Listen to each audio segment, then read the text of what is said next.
હું માતા બોલી હતી દવાખાનામાં હોસ્પિટલમાં એડમિટ છે એવું મોડા પૂછવાયેલો છે પહેલી વાર પાલનપુર ભરતી થઈ હવે એવું મારો કોઈ ચિંતા નહીં શું તકલીફ છે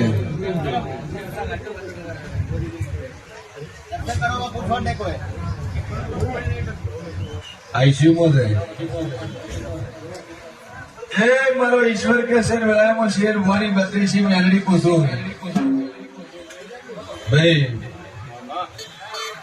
કે આઈસીયુમાં એડમિટ છે પેટમાં પાણી ટકતું નહીં અહીંથી જ આવીને કદાચ મુઠ્ઠી દોણા લઈ જાય ને માથ ફેરવ દે કદાચ 6 કલાકમાં રેડી કરીને રજા ના લાવું મારું નામ મેલડી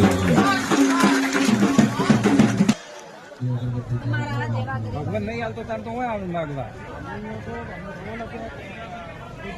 લોન લાવો કરો કીજીએ